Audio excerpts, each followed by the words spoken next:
Seaman took Katerina to a secluded spot, a place they weren't supposed to be. He pointed towards Tillman Castle, visible in the distance, and shared a fact she probably didn't know. That castle, standing majestically over there, had not fallen to any enemies for over 200 years.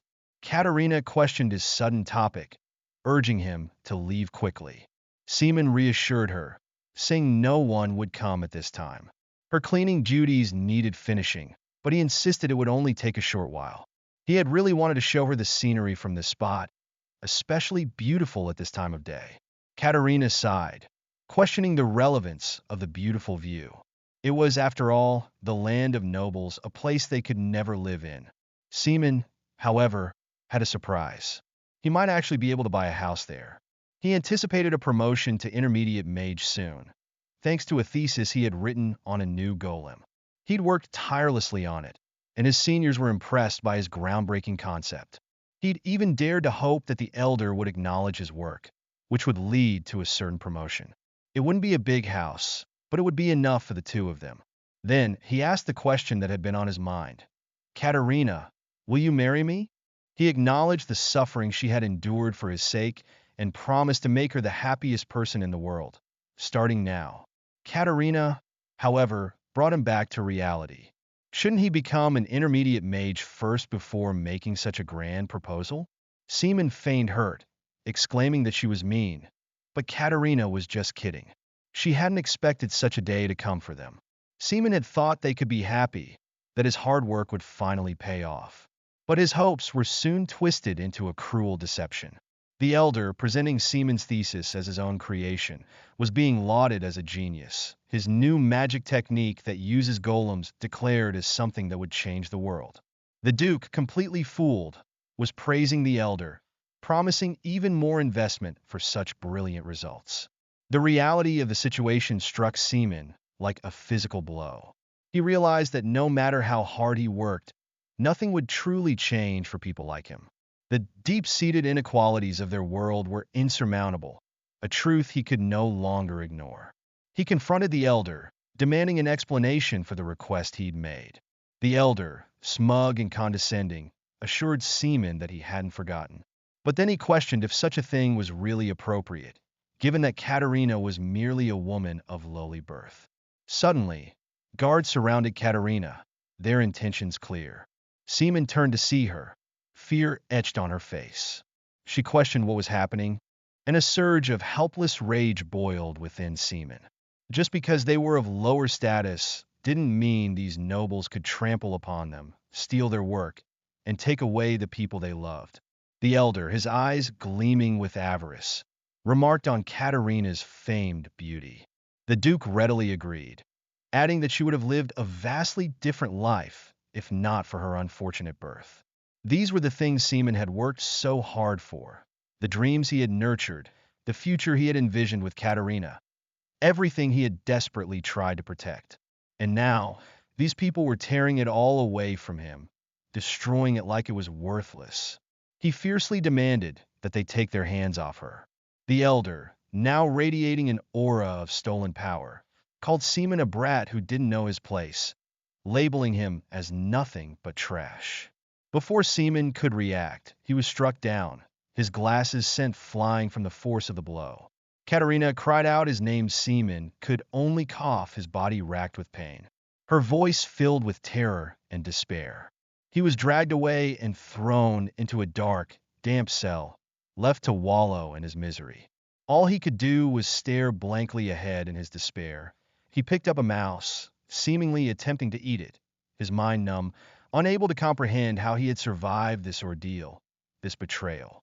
A display of his utter desperation. The guards outside mocked him, their laughter echoing in the darkness, saying that even a mage of the magic tower was worth nothing in this state. One guard urged him to just tell them everything, to reveal the secrets of the golem, promising his release if he cooperated. Another guard remarked that he had gone completely mad after Katerina's death. Katerina, they claimed, had committed suicide, choosing to protect her fidelity rather than submit to the elder's desires. The guards found it a waste of a beautiful life. But as Seaman listened, A flicker of defiance ignited within him, fueled by the injustice he had suffered and the memory of the woman he loved. Seaman bit down on Thump, a grim determination hardening his features. He apologized to Katerina in his heart. The mice around him were unusually agitated, and the mice outside his cell seemed to be acting strangely, as if they were anticipating something. One of them noticed the odd behavior of the mice, commenting that something was off. His companion instructed him to spear one of the creatures. As the spear pierced the mouse, a strange magical circle appeared beneath its body. The guard recoiled in shock as dark energy emanated from the slain creature. Seaman realized, with a surge of cold fury, that he had been too weak. He reached out, his hand enveloped in a dark, swirling energy. The guard outside his cell demanded that he stop, but Seaman retorted with a chilling declaration. He was just getting started. A surge of power erupted from him, magic circles expanding outwards, tendrils of dark energy snaking through the air. Around him, the mice were consumed by the same dark magic, their bodies contorting grotesquely. If only he had been a little stronger, he wouldn't have lost Katerina. The image of her consumed by darkness flashed before his eyes, followed by a blinding explosion of power. A monstrous form materialized before him, its presence ominous and terrifying. He acknowledged that this was the same face Katerina had made in her final moments.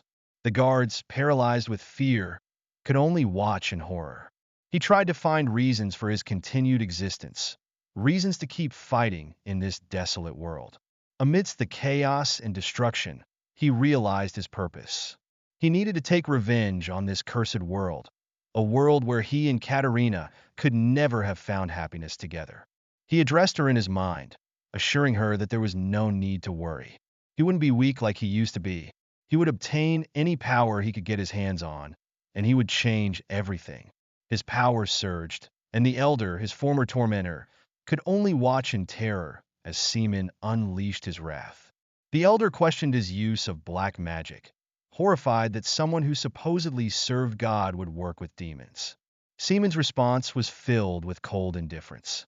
The Elder's companion, desperate to save himself, pleaded for his life, promising to make Seaman the master of this place. Seaman considered the offer, his hand crackling with dark energy. Anything he wanted, the man had said. But could he revive someone who was dead? The answer was obvious. No, he couldn't. This world, in all its cruelty and injustice, would be destroyed. For Katerina, he would tear it all down.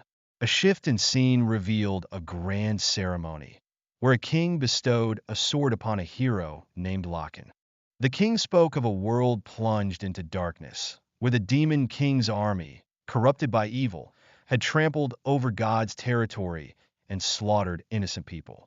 2 kingdoms and a dukedom had already fallen to this evil army, and the fate of the world now rested solely in the hands of the hero, Loken. The king implored him to kill the demon king and save the world. Loken, accepting his destiny, raised the sword. He addressed the brave warriors of the divine Artania Empire, acknowledging that their empire's brilliant light had lost its power, and a humongous shadow was swallowing up the Lodasia continent. However, he declared they would not stand down. For the sake of their families and the world, they would kill the demon king that very day and become the last hope that protected this world. A flashback of the past when Seaman and Katerina discussing a recent incident. A child had lost his hands for stealing a loaf of bread, an act that sparked outrage in Katerina. How could such a harsh punishment be justified for such a petty crime? Katerina questioned the inherent unfairness of it all. Why should a child be punished so severely simply because of the social class he was born into? Katerina, her voice laced with a hint of despair, acknowledged that they, too, were trapped by their circumstances, not by choice. Seaman pondered the possibility of a future where social status no longer mattered, a world where everyone could live equal and free. Katerina, ever the pragmatist, scoffed at the notion, stating that such a day wouldn't arrive just by waiting for it. Seaman, a blush creeping onto his cheeks, as Katerina declared that they had to be the change they wanted to see in the world. Otherwise, future generations, their own children, would suffer the same injustices. Katerina teased him as Seaman questioning her sudden talk of children when they weren't even married yet. Seaman, flustered, tried to deflect, his embarrassment evident. He eventually conceded, promising to marry her when he was ready. Despite the playful banter, Katerina's confidence in him was unwavering. She believed she was the only person who would marry him. The scene shifted, revealing a dark, imposing castle. Seaman, now a figure of immense power, stood before it, a storm raging around him. He addressed Katerina in his thoughts, promising that their suffering would soon end. It had taken a long time, but he would make the world they had desired a reality. A new confrontation was on the horizon. Soldiers, clad in armor, marched towards an inevitable clash. The hero, Loken, stood before Seaman, now the Demon King, declaring that the world's suffering under his reign would end this day. He swore, in the name of God and justice, to judge all of Seaman's evil deeds. Seaman, a wicked grin spreading across his face, mocked Loken's reliance on a false god. He laughed at the notion of being judged by such flawed ideals and a hypocritical sense of justice. Loken, undeterred, rallied his troops, vowing to take down the Demon King and protect their world. The soldiers charged, but Seaman merely questioned their authority to judge him. He declared that true justice had died the day he lost Katerina. He unleashed his power, dark magic swirling around him, decimating the soldiers with ease. His golems, monstrous creations of his own making, joined the fray, their roars echoing across the battlefield. Loken, despite being wounded, recognized the true face of injustice. He saw through Seaman's deceptive faith, understanding that this marked the beginning of a new era, an age of darkness ushered in by the Demon King's power. The golems continued their relentless assault, leaving the soldiers overwhelmed and terrified. Seaman dismissed them as insignificant, their social status their only defining characteristic. He had had enough of their resistance. It was over. He would eradicate them all. Loken, recognizing the Demon King, vowed to end his evil deeds. However, Loken effortlessly destroyed an elite golem with a single strike, leaving Seaman to realize that Loken was the reason he couldn't take down the Livia Kingdom, no matter how many golems he sent. Loken, now facing his ultimate adversary, declared that Seaman would die here. The battle raged on, Loken exhausted but resolute. He resolved to put an end to this, to defeat the Demon King, even as Seaman unleashed another devastating golem. As the dust settled, Seaman addressed Loken, lamenting that if it weren't for him, he could have started everything anew after destroying it all. He cursed Loken and his entire bloodline, promising eternal suffering.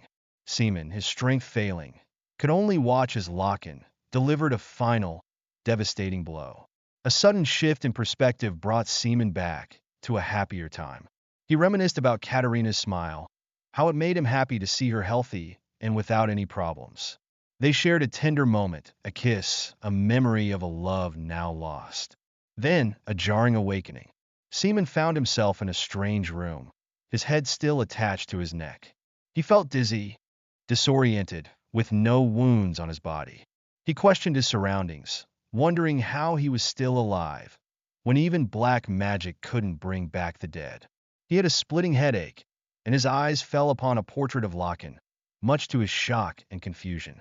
An elderly man entered, relieved to see him awake after 2 weeks.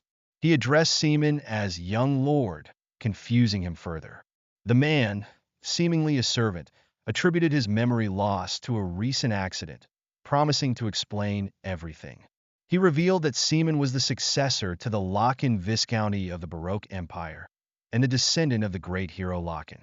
Seaman, now known as Luke Dlaken, was left in a state of utter bewilderment. Luke, still reeling from the revelation, struggled to accept this bizarre twist of fate. Loken, his supposed ancestor, had died 500 years ago, and now he had somehow been reincarnated as Loken's descendant in the distant future. The absurdity of it all was overwhelming. He stumbled back, prompting the elderly servant, Hans, to rush to his side, warning him not to move around in his weakened state. Frustrated and confused, Luke ran to the nearest door. He questioned the reality of the situation. Did they take him for a fool? None of this made sense. He stormed out of the room, only to be confronted by a towering, armored figure standing on the balcony. It was a gigant, a bipedal humanoid weapon, far more advanced than any golem magic he had ever encountered. The realization that such a weapon existed, a marvel of intricate engineering, confirmed the truth of Hans's words. Hans caught up to him, addressing him as my lord and inquiring about his name. He introduced himself as Hans, Luke's personal servant. Luke, still grappling with the situation, stared out at the gigant, wondering what he was looking at. Hans explained that it was called a gigant, a humanoid weapon. Luke, piecing together the information, realized it was a weapon made using a combination of golem magic, scientific hextech, and magic. Unlike golems, which were controlled from afar, gigants were driven by a pilot who stayed inside them. Luke questioned the practicality of such a design, but acknowledged that it required a lot of advanced technology to pilot a gigant while being safe from external threats and being able to react quicker than remote-controlled golems. It addressed all the problems he had faced with golems. Hans, puzzled, watched as Luke continued to ponder the implications. If such technology truly existed, then 500 years had indeed passed. But why? He wondered. Had he been born as a descendant of his enemy? Luke, resorting to alcohol, tried to drown his confusion and frustration. He was urged to calm down, but the questions lingered. If he was indeed a descendant of Loken, why was he, the one who should be the healthiest, in such a weakened state? His gaze blurred, and he collapsed, much to Hans's alarm. As he struggled to regain his bearings, Hans warned him about a curse. A curse? Hans seemed to expect this reaction, but noted that Luke truly didn't seem to remember anything. He asked Luke to tell him about the curse, wondering if he was referring to the suffering that would befall someone throughout their entire life. Had something he said inadvertently triggered this episode? Hans began to explain. 500 years ago, during a time of peace, their ancestor, Loken, had raised an army to defeat the Demon Lord's army, which had sought to exterminate everything. Loken was praised for his efforts in saving the world, but he soon passed away, supposedly due to the Demon Lord's curse. Luke, however, scoffed at the notion of a curse being the cause of Loken's death. He knew the truth about his own bloodline, about the Demon Lord whose dark magic could spawn powerful golems and wipe out countless soldiers with a flick of his hand. Thanks to the righteous warrior, Loken, the world had found peace again. However, the Demon Lord had cast a curse on the warrior before he died, causing him and his bloodline to die a painful death at a young age. Luke, staring at an old, leather-bound book, dismissed the story as a fabrication. He hadn't cast any curse, and he doubted such a thing could last so long. He resolved to learn more about this new era, hoping to reunite with his followers and change the world once more. Outside, the gigant continued its patrol, a symbol of a world vastly different from the one he knew. Luke, determined to find his followers, lamented that people had almost forgotten about the Demon Lord. He blamed himself for losing, questioning why he had been born to his sworn enemy after all this time. It felt as if he were the one who had been cursed. He picked up another book, seeing this as a second chance, a chance to accomplish his goal. He couldn't face Katerina like this. This rotten world had existed for another 500 years, and he couldn't imagine how much more corrupt it had become. But he was sure that not all of his followers had been wiped out. He thought of Katerina, wondering if he was doomed to achieve nothing in this life, to simply create a world where everyone was equal and content. Suddenly, a commotion erupted. He rushed out, demanding to know what was going on. Even after 500 years, nothing seemed to have changed. There was no trace of his existence, and his new body lacked both mana and stamina. He stumbled, collapsing to the ground, unsure of what to do. Had arrived, demanding repayment of a debt. They were here for the 30,000 pesos that had been borrowed the previous year to develop a mine. They offered a deal, refusing to back down until they had an audience with the young master. A group of soldiers, led by a man named Darren. Luke, overhearing the conversation, realized he was in debt.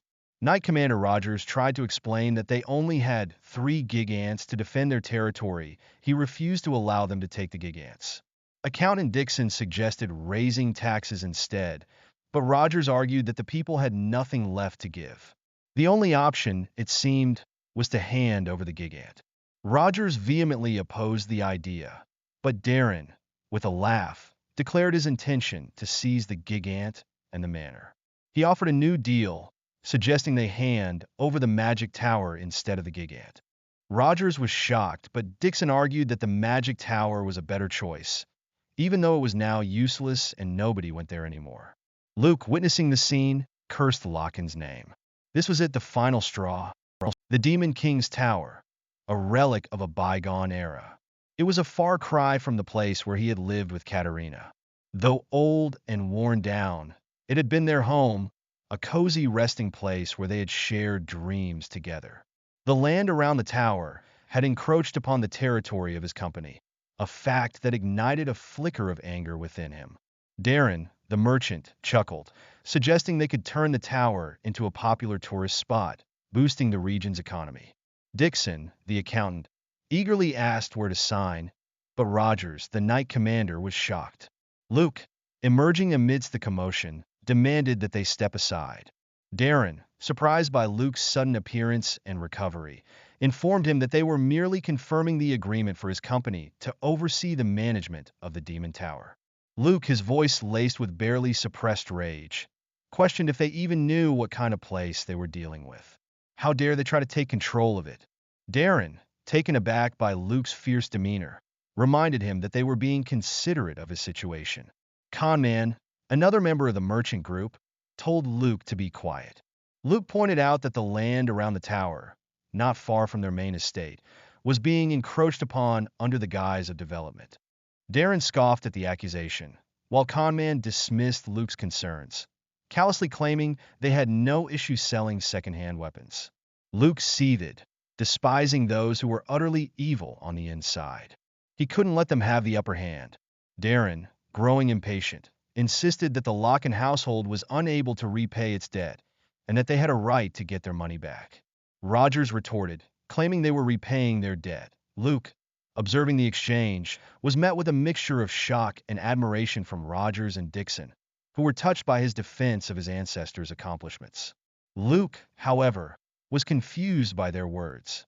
He hadn't realized he was taking pride in the honor of the household. Rogers, moved by Luke's apparent display of loyalty, saw a glimmer of the hero Locken within him. Luke declared that they would repay everything, including the interest, in 10 days.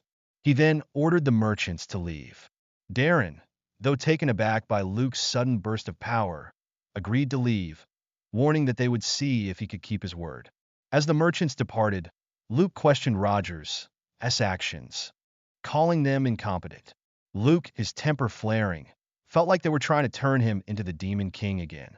Hans inquired about Luke's plan to repay the 30,000 pesos debt, an amount equivalent to 10,000 sacks of wheat or a single new warrior-class gigant. Luke realized they didn't have enough collateral to borrow money from a bank or other merchants. Hans, finding Luke's suggestions unhelpful, offered to step aside. Luke declared that he would repay the debt in his own way. He examined the household's assets, facilities, and meager food supply. The library was filled with useless documents, further fueling his frustration. He questioned why there was nothing of value in the household that had supposedly killed the Demon King. Hans, accused of stealing, vehemently denied the accusation. He explained that after Locken had been granted the title of Marquis and a piece of Livia Kingdom, he had incited a rebellion against the kingdom, only to suffer a crushing defeat due to the curse. Locken was stripped of his title and exiled to the borders, where he died from the rapid deterioration of his health. It seemed it hadn't been Locken's intention to establish his estate there. The financial situation of the household was so dire that it was a wonder it had lasted for 500 years. Hans explained that their ancestors had hoped to regain their former glory and would do anything to make a comeback. In their current situation, there seemed to be nothing they could do. Even Hans, as the butler, felt helpless. However, He was determined to find a way to accumulate the total amount, even if it meant giving up his life. Luke, however, had another idea. They just needed to repay the money somehow. He recalled how his ancestors had used all their assets and authority to try and restore the household's reputation. But their efforts were in vain due to the curse. The household that had once saved the world had met its downfall. Hans explained that Luke had lost consciousness for over a month due to the Gigan incident, as he had been working tirelessly to restore the household's reputation. He had pushed himself too hard, wanting to prove he had the qualities of a hero. The next day, Rogers and Dixon were in complete shock. Witnessing the aftermath, were shocked by Luke's actions, especially his taking of the statue of the hero Locken and selling it. Hans, the butler, was in disbelief. Sir Locken's statue had been there just the day before, but now it was gone. However, that was not what was important at the moment. He had to find the young lord, Locken, first. Just then, a guard rushed up to him, shouting about a problem. He informed Hans that Locken had likely left when security was at its most vulnerable. Hans, upon hearing this, fell to his knees in despair. He wondered what the young lord was scheming this time. Meanwhile, Locken was riding in a horse-drawn carriage with his guard, Philip. As he nonchalantly sipped from a bottle, Philip nervously asked if he could ask a question. Locken responded by asking who he was again. Philip reintroduced himself as Locken's guard knight. He then hesitantly questioned Locken's intention to sell the statue. Locken confirmed his plan, explaining that the melted-down statue would fetch a good price. Philip pointed out that the statue represented 500 years of history, but Locken retorted by asking if those 5 centuries of history would feed him. He clarified that selling the statue was just a small part of his overall plan. Philip, relieved, expressed his belief that everyone would understand as long as Locken repaid his debts and asked what his plan entailed. Locken revealed his plan to use the money from selling the statue to gamble his way to 30,000 pesos. Philip was shocked and worriedly asked what would happen if Locken lost all the money instead. He pointed out that Locken was the one who dragged him out at the crack of dawn, and he wouldn't have come if he had known about this plan. Philip suggested they turn back and beg for forgiveness, proposing they come up with a new plan. Locken called Philip an idiot, explaining that if they turned back, he would have to explain why he left with the great predecessor statue. If his reason was that he needed money for gambling, they would never forgive him. He was sure he would be permanently expelled from the household. However, he realized that they probably couldn't do that to him since he was still the young lord, and Philip would be the only one to get kicked out. Locken urged Philip to choose wisely, asking if he wanted to become a vagrant without any money or a hero who would bring honor to the household. After a moment of consideration, Philip agreed to keep going the way they were going. He had heard that Locken's personality had changed after waking up from his coma, but he thought this was basically the devil himself. At the harbor, the announcement for departure came. Philip hesitated, wondering if they were really getting on the ship. Locken, however, was already walking towards the ship, asking if they should just turn back now. With the ship's departure, they arrived at the harbor city of Lamer. After selling the statue, Philip complained that they could have gotten more money for it, as it was the statue of a hero who saved the world. Locken told him to guide the way, and Philip expressed his dissatisfaction with the amount they received. Locken simply stated that it was good enough and noted how much the place had changed. When Philip asked if he had been there before, Locken replied that he had, but it wasn't like this back then. He explained that they couldn't get there easily before because of a kraken, and it was basically a deserted island. He mused that it really had been 500 years. Philip, relieved, thanked Locken for the good idea to come there. As they entered a building, Philip was nervous and asked Locken how he could be so calm. He wondered if Locken knew a way to win these gambling games. Locken confidently stated that when it comes to gambling, attitude is everything. Inside, the man across the table was winning a card game. He laughed, declaring that he had won again. The dealer asked if he wanted to continue, and Locken had a gleam in his eye. Locken was at the gambling table. Luck wasn't smiling upon him. The man across from him was winning, and the other gamblers were impressed by his apparent skill. One of them commented on how generous Locken was, even in defeat, but then the dealer remarked that Locken had no coins left. Locken, however, declared that they couldn't end the game there. He instructed Philip to exchange all their remaining money for coins. Philip protested, worried that they would be doomed if they lost this round as well. Locken, despite his losing streak, still felt that today was his lucky day. He confidently wagered his entire fortune, going all in. Philip was in despair, lamenting that the family was doomed. He admitted to being nervous as it was his first time having such a big game, but Locken reassured him that being anxious wouldn't change the results. The winning gambler found Locken's move impressive and proposed they confirm each other's cards. He confidently revealed his hand, exclaiming that the goddess of luck must be on his side, and declared that he would take all the coins. Philip interjected, demanding that he check Locken's cards too. To everyone's surprise, Locken revealed his cards, showing a winning hand. The other gambler was in disbelief, shocked by the sudden turn of events. Locken asked if these sudden reversals were not the joy of gambling, and declared it an enjoyable match. Philip, relieved, expressed his belief in Locken. However, the other gambler was furious, accusing Locken of using tricks. Locken calmly questioned whether he was talking about the people behind him, leaving the gambler wondering how he knew. Locken had anticipated this, knowing that all the spectators were the gambler's subordinates, and that they were secretly passing cards to him. Locken explained that he kept falling for their tricks because he needed to touch all the cards to leave small marks of mana on them. He revealed that controlling cards with mana was a walk in the park for him, who managed a golem army, and he could easily win without using any fancy tricks. The gambler, defeated, urged Locken to acknowledge his loss. Suddenly, the scene shifted. The other gambler ordered his men to teach Locken a lesson in etiquette. Locken, however, was unfazed, wondering why these people were the same even after 500 years. He stated that although he didn't have the same amount of mana as before, it was no issue when facing small fries like them. He commanded them to come at him. Philip warned Locken to duck as he deflected an attack. A fight ensued, with Philip fiercely defending Locken, the sole heir of the Locken family. Philip's dedication implied that he was prepared to put his life on the line, much to the other gambler's shock. Philip declared that he had committed a sin worthy of death by trying to harm the young lord. Locken, observing the situation, found it to be not bad. As they left, Philip carried a heavy sack, which Locken noted was definitely more than 10,000 pesos.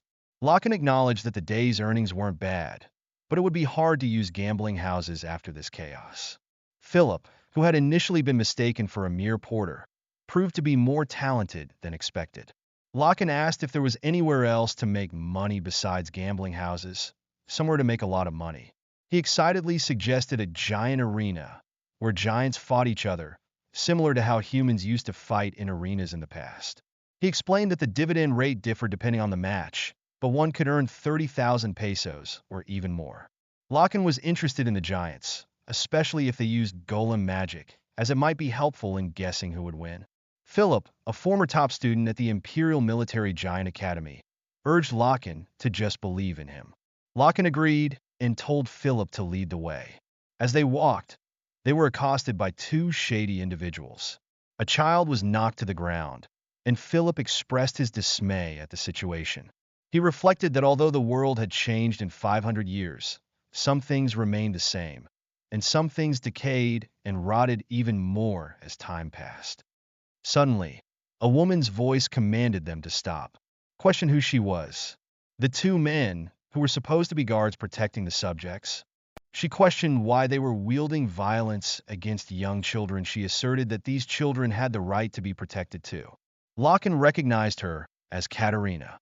The woman, Katerina, stood firm against the guards telling her that even if she were the princess, it didn't matter, as Count Hinger had issued the order. She questioned how restless the people had become as a result of all the refugees leaving. She questioned whether they believed that locking people up like cattle in an environment not suitable to live in was right. Katerina pointed out that they were innocent children who had lost their nation and their families. She declared that if they were guilty, she would be the first to be punished, as she was not only the princess of the Volga Kingdom, but also one of the refugees seeking exile. One of the guards warned her that continuing would only cause trouble, while the other admitted they weren't doing this because they wanted to, but because the Count ordered them. Philip, seeing the situation escalate, wondered if it was okay. Lachlan, however, was unaware of who Katerina was. Philip explained that she was quite famous in the Volga kingdom as the princess who cared not for the noble's gaze. He had heard that their kingdom had fallen to ruin. Katerina, or rather Princess Reina, as she was now known, was someone Lachlan recognized. He wondered if she had reincarnated like he did, and how she could still look the same as before.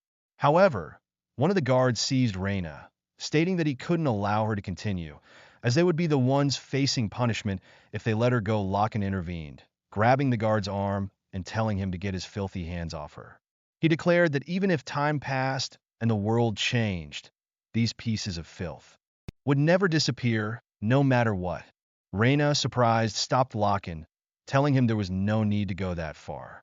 Out of breath, Lachlan identified her as Katerina. Lachlan apologized, realizing he had made a mistake. He offered to explain everything, but Reina told him not to come any closer. She asserted that it wouldn't make a difference, as he was no different from the guards who were abusing the children, saying that he must be mistaking her for someone else, as her name was not Katerina, but Reina. Suddenly, Reina's butler, Victor, arrived, expressing his relief that the young lord had only made a mistake. He explained that Lachlan had been through some hardships and was confused.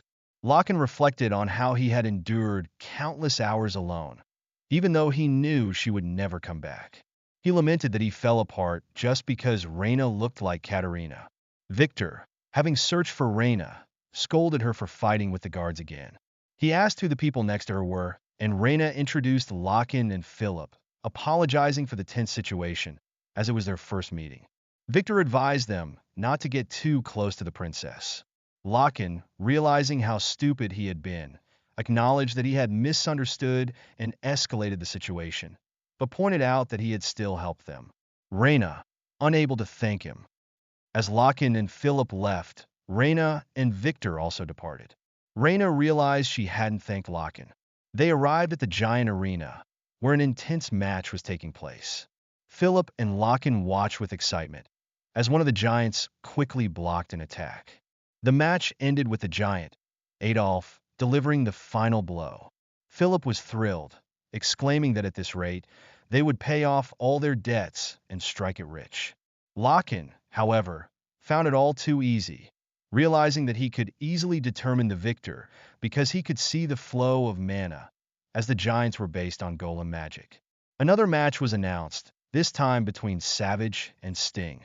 Lachlan predicted that he would be able to predict the next match too, despite the disadvantage in strength. The dual axe-wielding giant, Savage Rider, Brian, was introduced, along with his opponent, the lucky giant, Sting Rider, Karen. Lachlan told Philip to go all in on Sting. Despite Philip's protest that Savage was guaranteed to win, Lachlan simply wondered, seeing a different victor. The battle between the giants raged on, with Sting launching a surprise attack. The commentators were shocked, noting that Sting was putting on an unexpected performance and breaking everyone's expectations of a painful defeat. Sting was blocking every single one of Savage's attacks. Savage, impressed, complimented Sting's skills, but declared that it wasn't enough to satisfy him. Philip was distressed, urging Sting not to lose. Lachlan, however, observed that Sting had the upper hand in terms of mana flow and wondered what they were thinking, as they weren't using their mana at all. Sting, urged to get up and fight, faced Savage's onslaught, who declared that all he could offer was more destruction. Philip was worried they would lose all their money at this rate. Sting managed to withstand Savage's attacks, even dodging a blow that caused Savage to crash the ground. However, the rules allowed for adjustments to the giants up until 30 seconds into the match, and that time frame had just passed. Savage declared that he couldn't afford any more repairs, and unleashed a devastating fire blast attack. The commentators were shocked by this unprecedented event, announcing that the champion had bested the odds of 20-1 with their pure skills. Sting emerged victorious, standing over the defeated Savage. Philip was overjoyed, celebrating their win and believing in Lachlan the whole time. Lachlan, however, was puzzled, wondering if they had used magic. Philip confirmed that Sting's rider, Karen, must have been a rune knight, as it wasn't too common to see giants using magic. Lachlan realized that they must have been hiding their strength to raise the odds. He explained that the fundamental theory behind using magic through weaponry was something he developed, a process completed with the use of black magic, and that this method could not be replicated by others, no matter how much time had passed. Later, in the hangar, Philip questioned why Lachlan wanted to come there. Lachlan told him to shut up, as he was busy thinking, and Philip wasn't helping. Victor, Reyna's butler, confronted them, telling them they could still change their minds and questioning how they could go to a match with a giant in such a state. Reyna defended her decision, saying that a mercenary like Andre would have no trouble riding Mir to fight the Count's giant. But Victor argued that this wasn't a fight she should have accepted in the first place. Lachlan and Philip realized they had run into Princess Reyna again, and that she seemed to be having some problems. Victor explained that if Reyna lost the duel, she would have to marry the Count, a decision she couldn't take lightly. Reyna asserted that she had made her choice carefully, as she couldn't let countless refugees starve to death, and this was the only way to save everyone. Victor was exasperated, questioning how sacrificing her future could be a viable option, especially with a giant that was falling apart, making it obvious that she would lose. He pleaded with her to consider her own life and not just the refugees. Lachlan decided to leave with Philip, reflecting that Reyna was not Katerina and that he didn't need to get involved. However, Philip pointed out that they were just selling her off, and that the Count, who stopped at nothing to get what he wanted, had threatened the refugees many times before. He argued that without the princess, the refugees would truly be helpless. He also mentioned that if they didn't completely change the Mana Stone, the giant wouldn't even be operable. And even if it were, the difference in specs compared to Count Monig's giant would be too large to put up a proper fight. Despite knowing all this, Reyna declared that she couldn't give up, as if she lost without even trying. Who else would stand up for the weak? Lachlan, overhearing her, asked if he could take a look at the Mana Stone and the giant, believing they could still be used. Victor, wary, held up a sword, telling them to stand back and warning that this was too convenient, suspecting they could be assassins sent by Count Monig. Philip tried to calm him down, but Victor questioned how they could trust them, as they were from the hero Lachlan's family. Reyna intervened, telling Victor to stand down. Reyna apologized for their previous meeting and admitted that they had no other way. She asked another favor of Lachlan, begging him. Lachlan agreed, determined not to be mistaken this time. He approached the giant, declaring that he would make sure to show off his skills. Philip was worried, as giant repairs couldn't be done by just anyone, and there was a reason giant specialists were called Iron Mages. He feared that Lachlan would only damage the giant further, due to the massive egos of nobles who thought they knew everything. Philip then offered a bet of 10,000 pesos that Lachlan could easily fix the giant that they were unable to fix. The mechanic, initially skeptical, was challenged by Philip, who doubled the stakes, much to his surprise. Reyna then turned to Philip and asked if a tool like that was typically used to fix giants. Lachlan began to work on the giant, using the tool and his skills. Philip was shocked, while Lachlan told him to just keep watching. The mechanic was left wondering what Lachlan was, as he expertly manipulated the giant's systems. Lachlan, with a final command, declared, "Now, arise." Under the full moon, Seaman walked towards a towering castle. Seaman let out a sigh as he walked through the desolate landscape. He approached the remains of a fallen giant, its form illuminated by the eerie glow of the moon. He wondered aloud if someone had really fallen in a place like this immortal beings, those who lead their enemies to hell. As Seaman turned, now cloaked in dark energy, summoning the giant once more. The giant rose, its eyes glowing with an ominous light. In the arena's hangar, the repaired giant Mir stood tall, radiating a golden aura. Philip was amazed, exclaiming that it was as expected of the young lord. Expressed his belief in Lachlan, while the others were in disbelief. Reyna and Victor watched in astonishment as Mir moved once again. Lachlan stood before the revived giant, marveling at the magic that had brought a dead magic crystal back to life, a magic he had never heard of before. He mused that not just the continent, but the entire world would be amazed at this historic event. Philip, ever supportive, declared that there was nothing Locke couldn't do, even claiming he'd believe him if he said he could make a golem out of rocks. The mechanic, however, was skeptical, dismissing it as an impossible trick and accusing Locke of using black magic by drawing a magic circle with blood. Philip was taken aback, while the mechanic questioned Locke's claim of being the sole heir of the Locke family while using black magic. Locke calmly stated that he would explain, revealing that it was a top-secret technique passed down by the Locke family, kept hidden for nearly 500 years. The mechanic was incredulous, questioning what kind of swordsman family had a secret magic technique. Reyna intervened, stating that it wasn't important, and that even if it were black magic, Locke had saved countless lives. She expressed her gratitude, not knowing how she could ever repay him, and apologized for what had happened earlier. Locke brushed it off, saying it was fine and that it was no surprise she misunderstood. Reyna, however, insisted on treating his injuries, as he had been hurt because of her. Locke agreed, telling her it would put him at ease. Suddenly, a commotion broke out as someone rushed in, shouting about a huge problem. They couldn't find the rider, Andre, anywhere, making everyone shocked. Meanwhile, at Count Monig's estate, it was revealed that they had succeeded in winning over Andre, leaving the princess without a rider, although they had somehow managed to repair their giant. The Count's subordinate was shocked, as their giant was supposed to be inactive. When he apologized for the mistake, the Count dismissed it, revealing his disdain for apologies and firing the subordinate on the spot. The Count remarked on the lack of variables, stating that there couldn't be even a sliver of probability, not until Princess Reyna was completely his. He gloated that soon, everyone would know just what kind of person the master of Manhwa was, as he observed his giant, Achilles.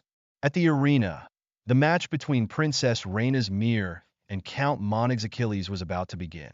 The commentators noted the overwhelming difference between the two giants, with Achilles being the champion with 78 victories and not a single loss. However, Mir was nowhere to be seen in the arena, leading the crowd to speculate that they had run away. Count Monig suggested that Reyna had given up because she didn't have a rider and that she should have just accepted his marriage proposal, promising to show her what happened when his pride was bruised. Back at the hangar, it was confirmed that Andre was gone and couldn't be found anywhere. Despite Victor's insistence that Andre was a loyal vassal, there were people who had seen him entering the Count's camp. Reyna was shocked that the Count had stooped so low as to steal away her rider, even though there was still a difference in strength between their giants. Locke pointed out that if Reyna couldn't participate, she would be forced to marry the Count. He offered his help, much to Reyna's surprise. Philip tried to dissuade him, reminding him of the accident that had occurred the last time he operated a giant. Unfazed, Locke reassured him, stating that he would not be the one operating the giant. Mir entered the arena in the nick of time, surprising everyone who thought they had given up. The giant stood tall, facing the ever-victorious Achilles. Count Monig, watching from his seat, wondered if Reyna had hired a mercenary, as he was sure there were no more riders on her side. He noted that while the person may not realize the significance of the match, it was audacious for someone to dare take the princess's side in his territory. Victor and Reyna arrived, relieved that they had made it in time. Although it might be a relief, Reyna questioned if it was truly all right, considering the great difference in the giant's performance and the fact that the opposing rider was also the lamer territory's champion. Locke reassured her, telling her it would be all right, while Philip settled into the giant's controls, much to his own surprise. The announcer's voice booms across the arena, declaring the arrival of Mir, the gigant everyone expected to forfeit. The crowd is in disbelief, murmuring amongst themselves about the audacity of even showing up to the fight. Count Monig laughs, reveling in the spectacle, as his lackeys express their astonishment in the stands. Monig's gigant Achilles stands imposingly, its pilot confident in their victory. He acknowledges Mir's pilot for not running, but warns that he won't go easy on them. From within Mir, Luke smirks, retorting that one can never be sure until they see it in action. He prepares to put his opponent's confidence to the test. Luke, in the cockpit of Mir, observes the raw power emanating from Achilles. However, he also notes that being big and strong doesn't necessarily make one a good fighter. As Achilles makes a sweeping attack, Mir narrowly dodges it. The pilot of Achilles is surprised by Mir's speed. Mir manages to evade another attack, much to the relief of its pilot. The pilot of Achilles is taken aback that Mir has dodged his attack, while Philip, inside Mir, realizes that he almost got hit. Luke watches nervously from the stands, acknowledging that things are not looking good. However, he is reassured by the fact that the pilot of Mir is an expert knight. Achilles continues its relentless assault on Mir, the blows raining down towards its opponent. Count Mage curses under his breath as he watches the match unfold.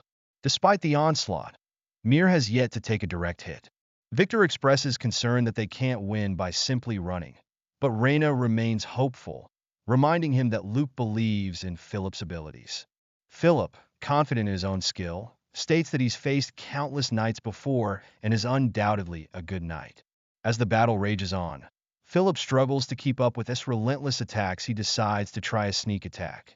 Philip wonders if his attack worked, but Achilles' pilot, now seemingly more serious, asks if his opponent finally feels like fighting properly. Achilles' pilot decides to go all out. The commentators excitedly announce the champion's finishing move, wondering if Mir can dodge it. Luke, to his own surprise, tries to avoid the attack. The impact of the missed finishing move creates a large explosion. Mir emerges from the dust, having narrowly escaped Achilles' attack. The crowd is in disbelief. The pilot of Achilles realizes he wasn't far enough to evade the attack. Philip, reflecting on the situation, knows he must win for Luke's sake, despite the risks involved. Luke, with a determined look, vows that his opponent will regret making him show his full power. The pilot of Achilles, impressed by Luke's aura, acknowledges that he has finally met a proper opponent. Count Mage, agitated, demands to know what his pilot is doing, reminding him of the consequences of losing. The pilot apologizes and promises to deliver a satisfactory performance. Luke, however, interrupts, stating that they should save the fair duel for another day, as he is too busy to accept another fight after this. Mir launches a powerful attack, catching Achilles off guard. In a shocking turn of events, Mir disappears. The pilot of Achilles, surrounded by a strange aura, suddenly remembers something. He recalls the undefeated legend of the Gigant Arena who disappeared 3 years ago, the Black Knight's phantom sword. The commentators are in awe, as Achilles is rendered inoperable in a flash, declaring Mir the winner. The crowd erupts and cheers for Mir, the unexpected underdog. The pilot of Achilles approaches Mir, revealing that he fought the Black Knight in the Royal Arena 3 years ago and is surprised to see him here. Luke, as the Black Knight, simply states that it's normal for him to help people in need. The pilot of Achilles agrees to keep his identity a secret, as he's getting fired anyway. Princess Reyna and Victor celebrate their victory, with Victor shedding tears of joy. Luke, observing them, smirks. Reyna expresses her relief, believing that this much should be fine. As Luke walks away, he reflects on how he can finally leave this place with a lighter heart. He thinks about the odds of the match and how he bet all the money he made on Mir. 21-1. With a sly grin, he concludes that it's an easy world for making money. A final tally reveals the total earnings from the Fief of Lamer, with Luke earning a total of 210,000 pesos. A gentle breeze blows across the clear sky. At the docks, a ship is ready for departure. Princess Reyna, Victor, Luke, and Philip stand together, with Reyna expressing her heartfelt gratitude for all of Luke's help. Luke, ever the pragmatist, downplays his contributions, stating that everyone helped in their own way. Reyna persists, acknowledging that it must have been difficult for Luke to assist them, and wishes they could have shown their gratitude properly. Luke laughs it off, assuring her that he thinks they've given him plenty. He admits that he would have liked to stay longer, but given the commotion they caused, it's best for them to leave before his identity is revealed. Reyna, now understanding the bigger picture, expresses her concern that she may have complicated things for Luke. He reassures her not to worry, though he does advise her to leave the area as soon as possible. Meanwhile, Victor predicts that Count Monig won't give up easily. He believes that Monig is likely already scheming his next plans. Victor concurs, stating that Princess Reina needs to leave while Count Monig has no reason to keep them there. Luke, understanding Reina's concern for the refugees, acknowledges that there's nothing she can do to help all of them. He suggests that for a better future, it would be wise for her to take a step back for now.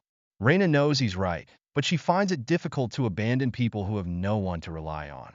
She expresses her desire to help as many as she can, even if it's just a little. Luke, seemingly moved by her compassion, smiles softly. Reina bids Luke farewell, hoping that he will stay safe and that they will meet again. As the ship sails away, she reflects on how Luke managed to solve such a large issue. On board the ship, Luke questions Philip's decision to bring along the mechanics, suggesting that he should have scammed them for their money. Philip admits that they technically don't have any at the moment, leaving Luke to wonder how they're supposed to use the gigant without anyone to fix it. He suggests that Luke could just fix it himself, to which Philip retorts by asking Luke if he knows how to restore and repair a mana stone on his own. Luke, flustered, tells the Philip to shut up and protect their goods as the ship sails on. Back at the Dlaken estate, the staff is in a panic, wondering why the debt collectors are already there to collect their belongings. They are shocked to learn that Luke has supposedly betrayed his people and running away in the middle of the night. Philip steps in, defending Luke and clarifying that he is there on Luke's behalf. Darren, seeing an opportunity, decides to wait and receive the payment directly from Luke. Philip smirks, already planning his next move, and presents a message from Luke to Darren. The message declares that since the debt is paid, Darren is now considered a trespasser. According to the Imperial Noble Laws, Article 36, Section 39, any noble who has had their territory or building trespassed upon has the right to execute the trespassers. Darren is taken aback, wondering why Philip is alone and where Luke is. Philip reveals that he's there to deliver something, a chest full of gold coins. Darren is stunned, realizing that Luke managed to earn over 30,000 pesos in less than a week. He angrily orders his men to hurry up and load his carriage with the 30,000 pesos. The staff is threatened with the declaration that they have the right to execute trespassers unless they want to be split in two. Philip then delivers the end of Luke's message, giving them 3 seconds to leave. Darren and his men scramble to escape. They run for their lives. Philip, relieved that Darren and his men are gone, celebrates. However, his joy is short-lived as Rogers confronts him, demanding to know why he sold the statue of Master Dlaken and where Luke is. What's the meaning of this? Philip, flustered, asks for a moment to explain. He eventually reveals that Luke has gone to the Demon King's tower. Crows caw ominously as they fly around the dark and imposing Demon King's tower. Luke walks through the dilapidated halls of the tower, noting that it's a complete mess, which makes sense since no one would have taken care of it. He is thankful that it's still standing after 500 years. As he sits on the steps, he thinks about how this place is the last place filled with his memories of Katerina. It's so bittersweet.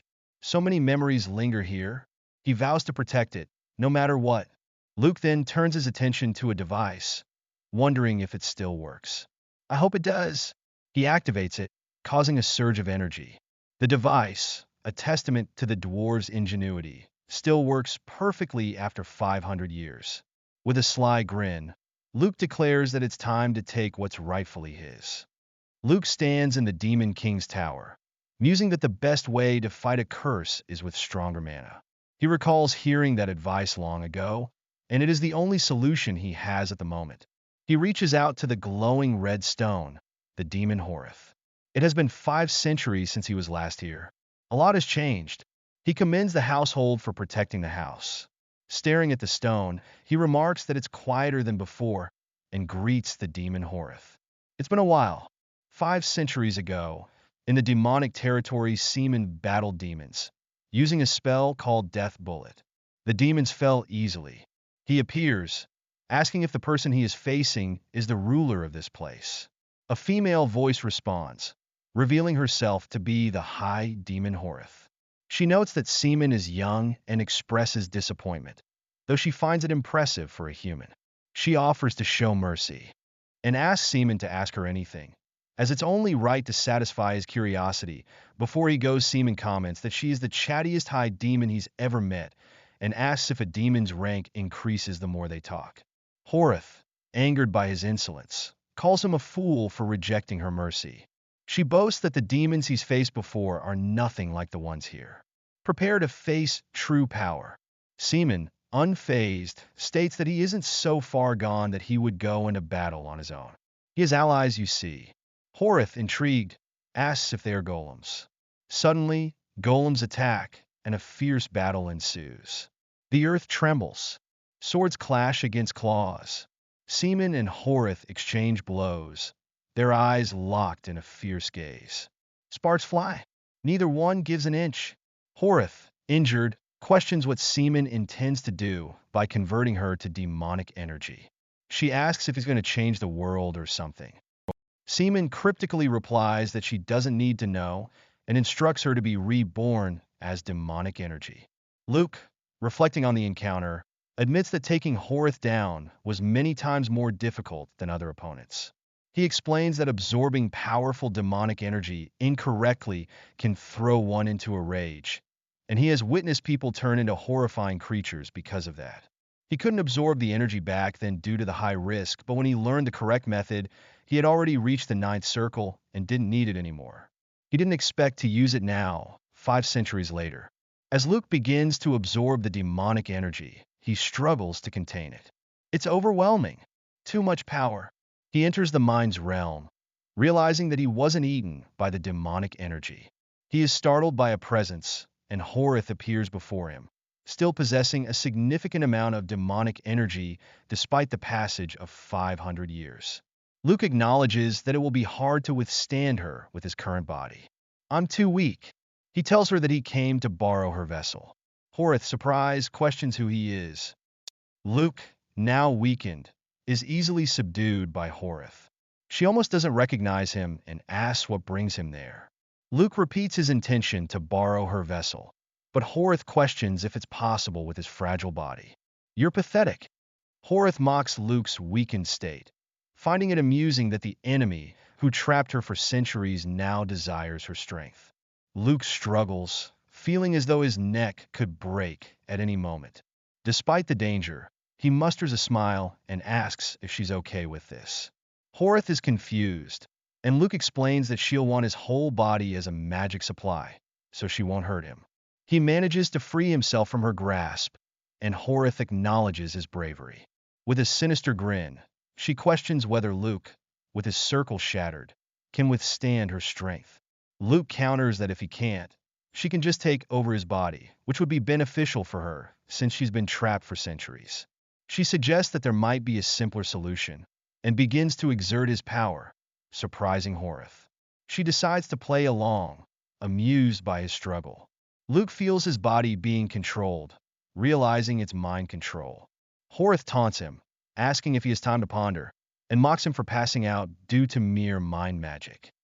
Luke manages to regain some control, but Horath criticizes his noisy demeanor and questions his pride. Even with his circle shattered, Luke's power is still formidable. Horath is shocked when Luke suddenly disappears. She realizes that someone who reached the ninth circle with black magic would never fall victim to mind control. Luke reappears, and Horath is further surprised by his resilience. Impressive. She knew he had reached the ninth circle and finds him quite entertaining. You amuse me, human. Luke, however, clarifies that he merely meant that despite reaching that level, he was unable to change the world. He declares that it's not over yet, and he will ultimately be the one to change the world. Horath, intrigued, wonders how well Luke will be able to use her power and if he can reach the ninth circle. Luke confidently asserts that even if he inhabits her body, the sixth or seventh circle would be his limit. Horath decides to let Luke crush the world, and they form an agreement. Luke smirks, promising to work hard so as not to disappoint her. Horath reminds him not to fail. Do not disappoint me, or you will suffer the consequences. Luke returns to the physical world, activating a magical device. It hums with power. Ancient runes glow brightly. The energy he unleashes is only at the third circle, but Luke notes that having a huge foundation is more than enough.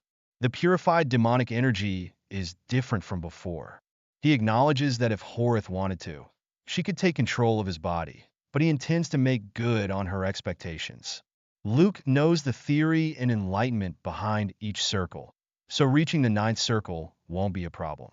However, gathering demonic energy to reach that level will take time, so he needs to take action immediately. He emerges from the tower, stating that it's time for Horith to get up and work after resting for 500 years. He activates a spell, and his army of golems stands ready to assist him. Let's get to work. The scene shifts to Count Monig's residence in Lamer. Mylan, the pilot who lost to Luke, is being reprimanded by Count Monig. Mylan apologizes for his defeat, but Monig questions if the match is all there is to it. His subordinates mention that something seems odd, as losing despite a five-fold difference in performance is suspicious.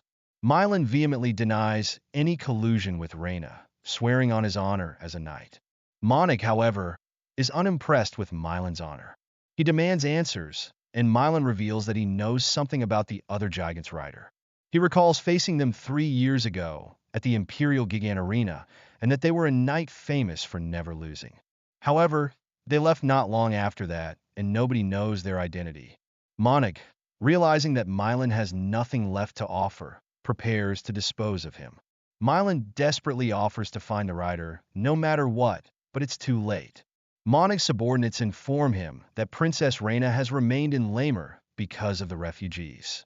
Monig orders them to keep tabs on Reyna's whereabouts. He also instructs them to look into the rider who was controlling Mir, find out where he lives, and see if he gets in the way of his plans. The Locken household was once thriving due to the nearby river and fertile lands.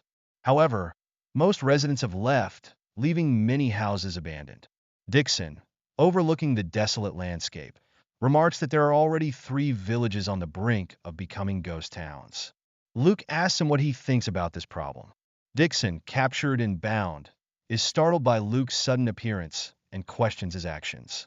Luke accuses Dixon of playing dumb, implying that the problem is his fault. Dixon protests, claiming he tried his best and that there was nothing he could do. Luke, with a menacing glare, questions Dixon's efforts and expresses his desire to hang him in the middle of the square as an example.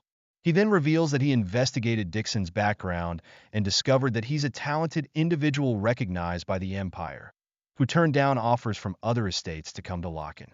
Luke also mentions that he asked for the last 10 years' worth of finance books, which Dixon provided without any errors within a day. Dixon, surprised, acknowledges his usefulness and boasts about his arithmetic skills. "I'm quite the talent." However, when questioned further, he struggles to respond.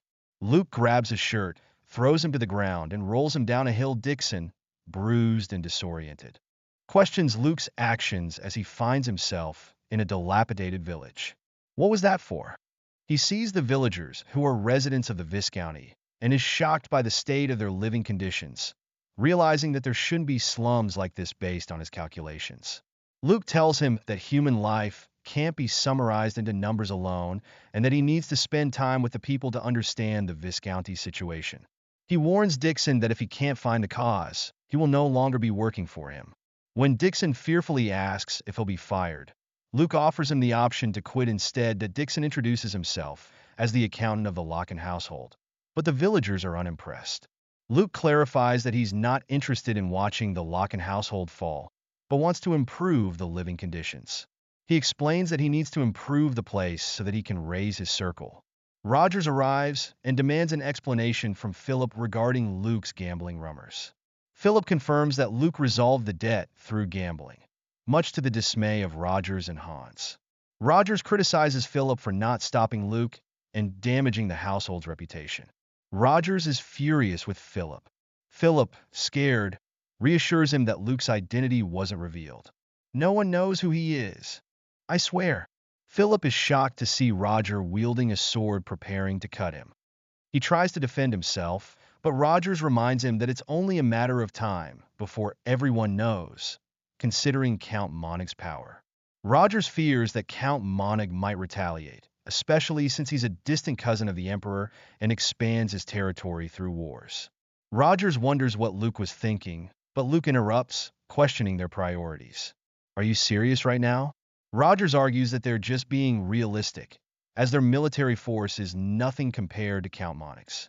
Luke criticizes them for earning their titles as heroes by licking the boots of those in power. Cowards! He reminds them that they were titled heroes because they fought for justice even in the most disadvantageous situations, and that the people are giving their all for the Lockins. Luke questions if the problems they had were resolved, and Rogers accuses him of making a big deal out of his gambling. Hans warns that the Lockins' reputation will plummet if people find out. But Luke counters by asking if having a good reputation solves hunger and reminds them that their duties are to protect the people. He calls Hans a fool for not getting his priorities straight and states that he will not tolerate this kind of behavior again. He offers them a chance to leave if they don't agree with his orders, as those who can't follow his orders will be dismissed. He emphasizes that the people have served the Lockin household for a long time, and declares that he doesn't like people with narrow-minded perspectives and will show them his resolve. Luke commends Philip for his skills as a captain, but Philip modestly denies it. Luke suggests that someone skilled should be the knight captain and proposes a duel between Philip and Rogers to determine the position. Philip is shocked and reluctant, as Rogers is his uncle and the one who taught him how to wield a sword. Rogers tells Philip to be quiet, stating that he hasn't had the chance to prove his skills to Luke. Luke hopes that Rogers is as good as he makes it sound. Philip and Rogers prepare for their duel, having not fought each other in a few years. It's been too long. They face each other, ready to fight. In the courtyard of the Lockin estate, a duel commences. Philip, holding his sword with a somewhat hesitant stance, faces off against Rogers, the knight commander. Luke observes the match with a thoughtful expression, pondering the relative strengths of the two combatants. As Philip begins his attack, a surge of energy surrounds him, revealing his hidden power.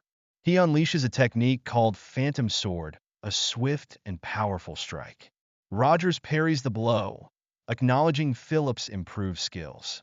Philip, emboldened, declares his growth, and his attack forces Rogers to defend, sending debris flying. Rogers, however, remains unfazed, easily deflecting Philip's subsequent attacks. He demonstrates his superior swordsmanship, effortlessly countering Philip's moves.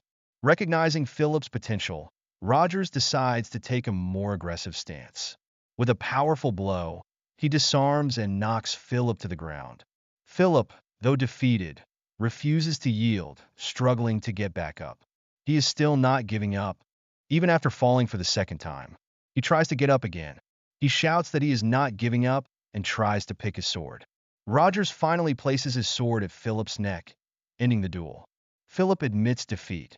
Rogers explains that he wanted to demonstrate his abilities as knight commander. Luke, impressed by both fighters, smiles faintly. The scene shifts to the knights training in the courtyard. Rogers pushes them relentlessly, urging them to work harder under Luke's watchful gaze.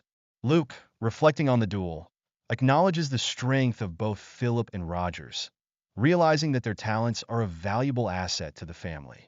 He then officially appoints Philip as his escort knight, instructing him to fulfill his duties diligently.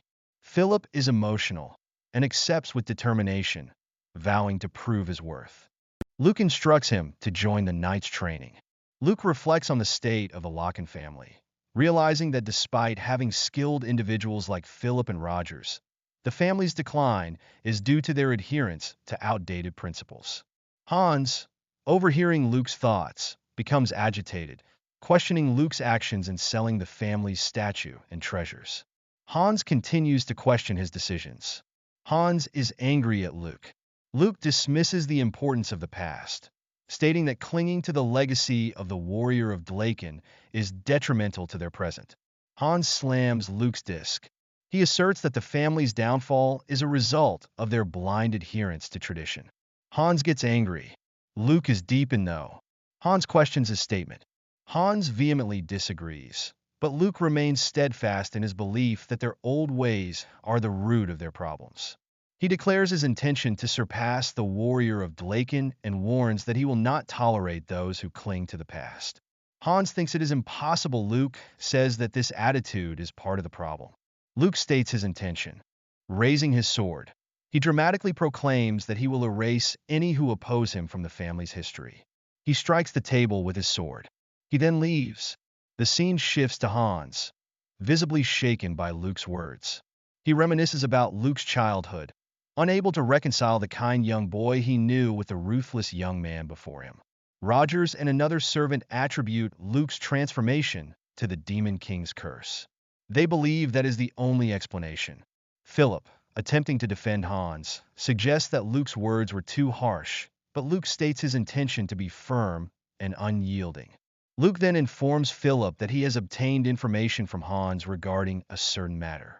However, Luke is not sure about this information. Philip presses for details, and they move to a more discreet location. They enter a dungeon and descend further, where they find a prisoner, seemingly lifeless. Philip observes that the prisoner looks dead. He explains that the prisoner was alive the previous day.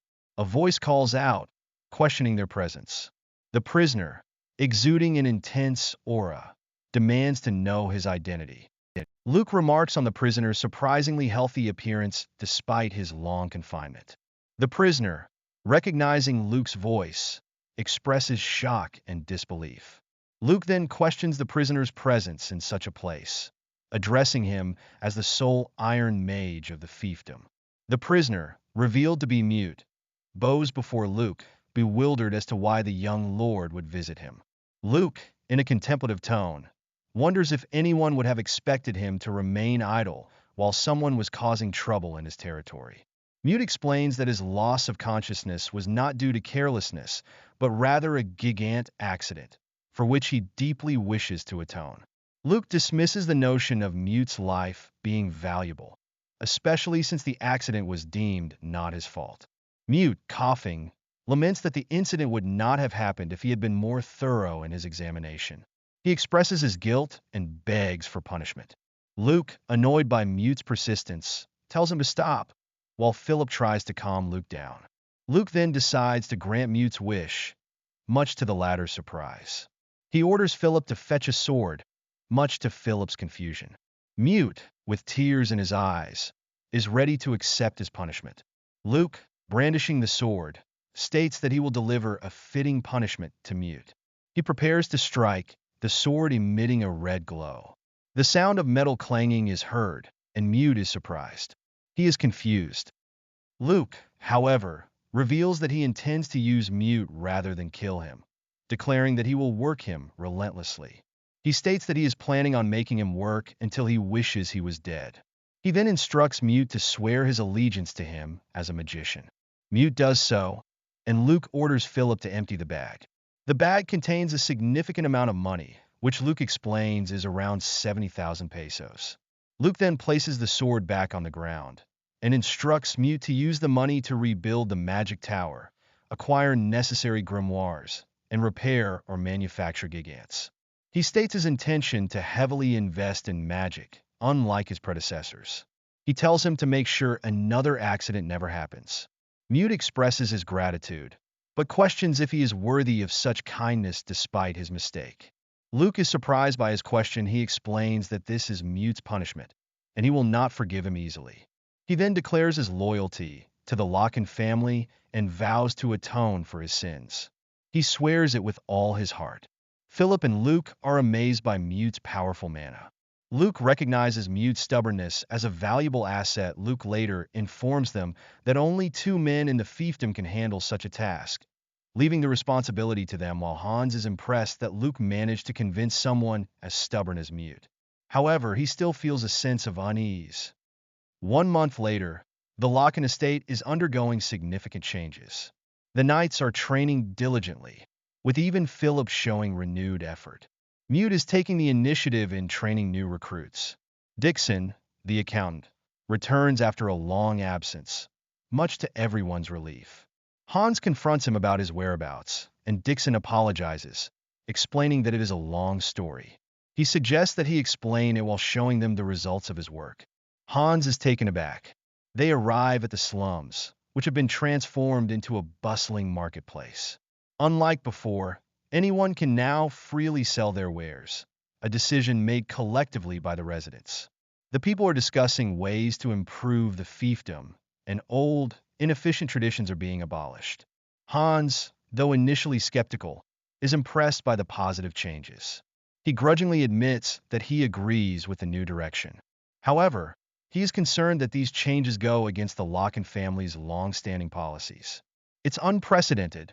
Rogers, on the other hand, has come to terms with the changes, having initially shared the same concerns as Hans. He states that he has nothing more to say, as Luke has proven himself through his actions. He leaves to resume training, urging Hans to follow Luke's lead. Rogers departs, and Hans reflects on how everyone has been won over by Luke in such a short time. A week later, Hans apologizes for his absence while presenting Luke with the documents he requested. Luke mentions that he will soon resolve the issue with the office. Hans suggests that he could repair the office himself, but Luke reminds him of the more pressing issue of the people suffering in the rain. A document shows that many residents lack shelter. He emphasizes the need to prioritize the people's well-being. Hans acknowledges that the more he learns about Luke, the more he believes that following him is the right path. He then brings up another matter. He is determined to uncover Luke's true intentions, especially concerning his frequent visits to a certain location. Hans decides to follow Luke. He observes that Luke secretly heads to the same place every night. He suspects that Luke's destination is the Demon King's castle. He fears that Luke might be succumbing to the Demon King's curse. He wonders why Luke is stopping at a certain point. He considers whether Luke has noticed him. Suddenly, a group of bandits appear, asking if Luke has dealt with their request. Hans is startled. Before he can react, several bandits, previously banished from the fiefdom, emerge, surprising Hans. He realizes they were hiding in a nearby village. The bandits approach Luke. Luke, with a smirk, prepares for a confrontation. The bandits question Luke about the contents of the bag he carries, wondering if he has brought them a gift. Luke replies that he has, provided they are ready for it. One of the bandits, holding a book, states that they have come to understand the book Luke gave them. Hans, observing from a distance, is puzzled as to why Luke would give a book to bandits. He finds them too far away to overhear their conversation and wonders what Luke is planning. The bandits, no longer illiterate thanks to Luke, express their gratitude, stating that even the most difficult parts of the book were summarized for their understanding. Hans is further confused. The bandits thank Luke for enabling even the children to read. Another bandit adds that his wife can now walk again thanks to the food and medicine Luke provided. They hail Luke as their savior. Luke expresses his satisfaction at being able to help. However, he reminds them that everything comes at a price and asks if they are prepared. The bandits, acknowledging their past as criminals, affirm that they are not ungrateful and will do anything Luke commands. Luke is pleased with their response. He then reveals the contents of the bag: books and a significant amount of money, around 10,000 pesos. Hans is astonished, questioning Luke's intentions in giving such resources to bandits. Luke explains that the answer lies within the books, and they will understand once they have read them. One of the bandits examines a document, recognizing it as a resident registration and land transfer. Luke confirms that these documents acknowledge them as official residents of his territory, granting them the right to claim the land as their own. He declares his intention to build a town nearby where they will be able to live. The bandits are overwhelmed with gratitude, unable to believe what they are hearing. They express their remorse for their past actions and their appreciation for Luke's kindness. They acknowledge that they have no right to accept such a gift, having stolen to survive. Even though they are grateful, they believe the current residents will not accept them. Luke is aware of their concerns, but admits that he is not fully accepting of them either. He reminds them that plundering is a heavy crime, but he also acknowledges that the Dlaken family forced them into this life, a crime he cannot forgive. He offers them a chance to atone for their crimes, stating that the money represents half a year's worth of payment. He declares that they will become mercenaries, drawing a parallel between making others fear you and making a bird fear a snake. He instructs them to prepare to fight on behalf of others, considering it their path to atonement. He offers them this future, but leaves the choice of whether or not to take that path up to them.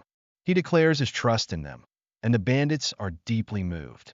They pledge to lay down their lives to protect the territory. Hans reflects on the Dlaken family's policy of subjugating bandits within their territory. He realizes that his previous beliefs may have been wrong, and that ignoring the pleas of the alienated was not the right choice. It was a mistake. He acknowledges his misjudgment of Luke's intentions and vows to make amends by serving him. I will dedicate my life to you. As Hans lets his guard down, Luke finds him annoying to deal with. Hans warns Luke to be careful on his way back. The bandits express their gratitude once more while Hans is drowning in tears. Luke walks away, remarking on the difficulty of the situation. It's never easy. He then takes out the glowing gem and states it is time for the real work to begin.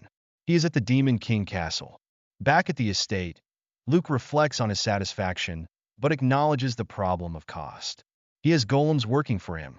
He admits to having spent the majority of the funds earned in Lamer to regain the people's trust. He realizes the need for a steady source of income. He decides to resort to that.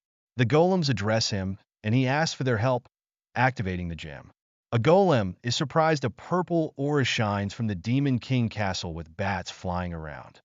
Philip informs Luke that they have spent nearly 2,100 pesos brought back from Lamer, which he knows is insufficient to continue operating the territory. Philip suggests that they should embark on another journey to raise more funds, but Luke dismisses the idea. He asks if Philip has brought the records regarding mine development. Philip replies that there are only records of failed attempts from decades ago, and no signs of a mine have been found despite their efforts. Luke questions why so much debt was incurred for something with such a low chance of success. Philip explains that it was the only option at the time. They were in a dire situation due to a series of unfortunate events, and the residents were moving away while Luke was unconscious.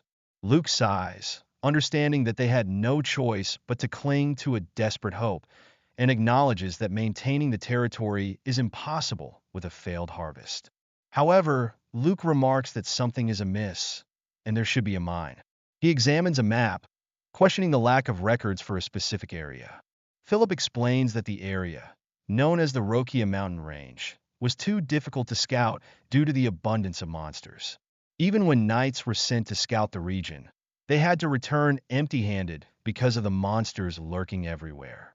Philip expresses concern over Luke's intentions, fearing he has a dangerous plan in mind. He begs Luke to take him along if he decides to go, but Luke is determined to go, believing there must be something there. The scene transitions to the Rokia mountain range. Luke, musing that Philip may have been overreacting as usual, finds himself surrounded by monsters, including orcs, goblins, and lizardmen. He notes that the situation is odd, as these monsters should live in separate regions, yet they are cooperating with each other. He realizes that they may have to adapt to humans. An orc lets out a roar, and Luke engages in battle, easily dodging an orc. He takes a hit and continues fighting the monsters. He activates the gem, taunting the monsters. He declares that he will be taking care of them from now on, using magic suddenly, for giant golems emerged ready to attack despite the formidable strength of the orc. The golem did not get any significant damage, and with one hit send the orc flying. Luke remarks that things are going better than he expected.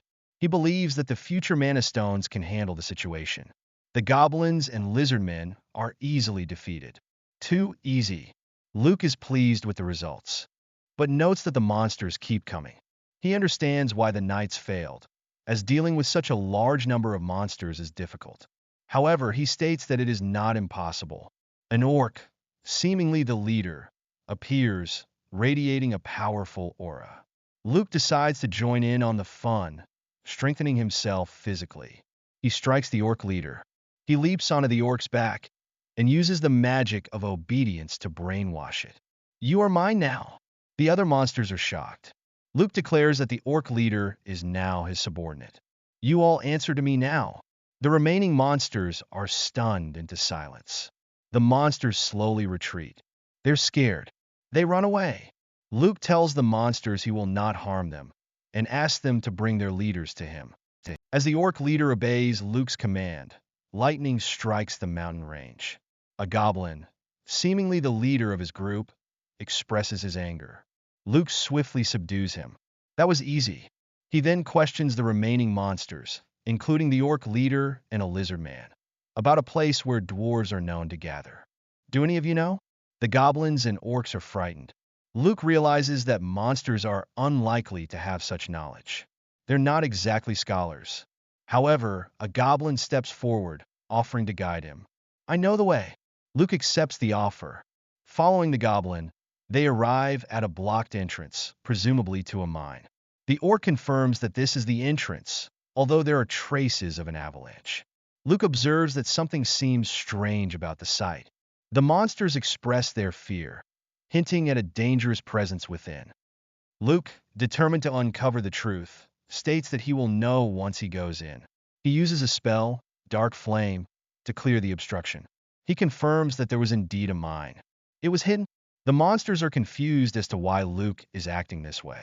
Luke instructs the monsters to return and avoid harming humans, spending their time peacefully until he gives further orders. The monsters obey, and Luke muses that they might come in handy in the future. Luke then turns his attention back to the mine. He enters, and the narrative shifts to a flashback. Lizard men are being mistreated by humans in armor. They're being whipped and forced to work. The flashback continues, showing the destruction caused by Seaman, the Demon King, as he burned down kingdoms in his quest for a new world. The other races regarded him as their savior. He freed us, our hero. In the Demon King's tower, Seaman, now the Demon King, addresses the orc leader, informing him that there are few remaining survivors of his tribe. The orc is visibly distressed. Horath advises Seaman to establish a base for them in a different territory and have them work on construction. The orc expresses his gratitude. Seaman asks if there are any others left, and Horath mentions one more. A dwarf is brought before them. The dwarf, seemingly old, is questioned about his lengthy wait. Horath is angered by the dwarf's attitude, but Seaman dismisses her. Seaman is surprised that a dwarf, known for their technological prowess, would come to him, especially given the energy radiating from the dwarf. You possess immense power. Why would someone like you come to me? What is your purpose? The dwarf start laughing, his laughter echoing through the palace. The dwarf start to question if he is the Demon King. Back in the present, Luke, holding a torch, explores the mine. He notes that the mine should be in a state of disrepair, but is surprisingly well maintained. He praises the dwarves' abilities. He remarks on the abundance of ores and how the fiefdom would have no worries if they had people to work as miners. He notices that the construction of the mine ends abruptly. It just stops. He realizes that after his death, the place had been occupied by humans. However, he is puzzled as to why the dwarves would make such a careless mistake, considering their meticulous nature. He senses that something is off. Suddenly, a creature appears behind Luke. A monstrous presence. The creature, a large worm-like monster. Luke realizes why the monsters were terrified, as this creature is the master of the mine, a great worm. He apologizes for disturbing it but states that it is a bother. He casts a spell, commanding the creature to leave.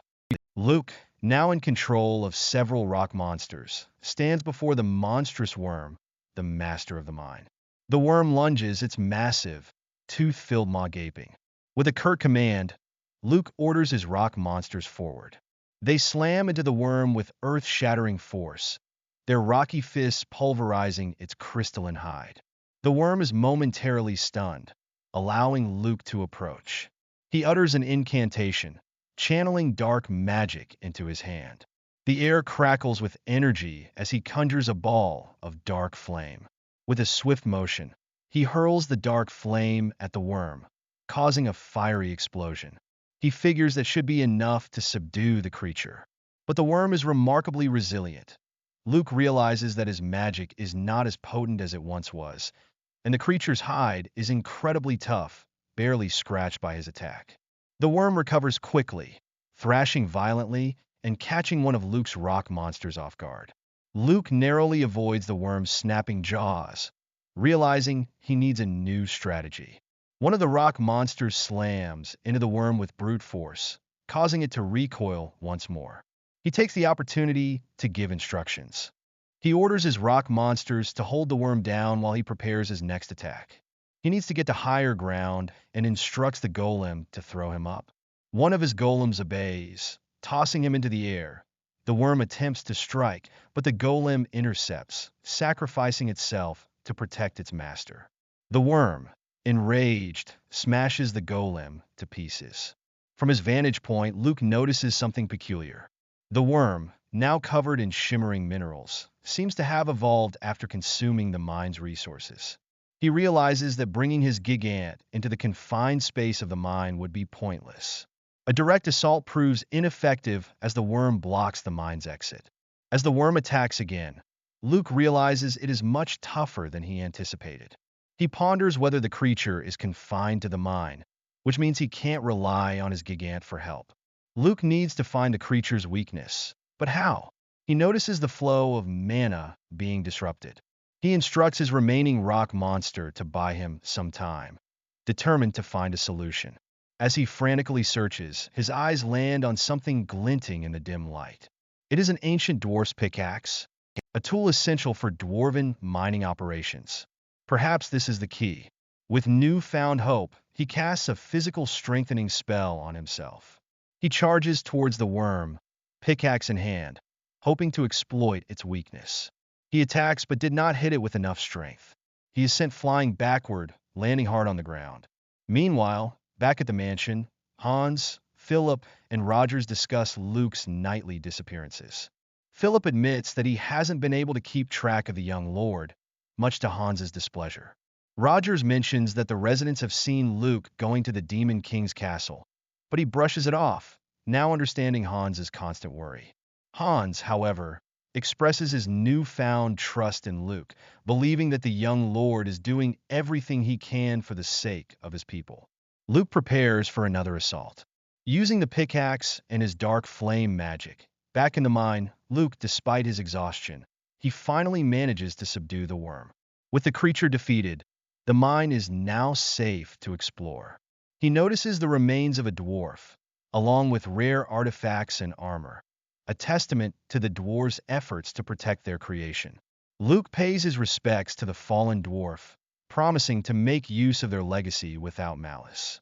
The tranquility of the Locken estate is shattered as a group of mercenaries, disguised as merchants, launches a surprise attack.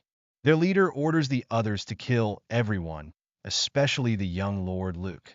Philip and Rogers, caught off guard, rush to defend Luke. They engage the attackers in a fierce battle. Luke realizes that the scale of the attack is unusual for a simple assassination, but the mercenaries are numerous and highly skilled, proving to be a match for even Rogers. The mercenaries press their advantage, but Rogers manages to hold his ground, giving Luke a chance to assess the situation. And if they are skilled enough to get past Rogers and attack him, he recognizes that these are not mere bandits or assassins.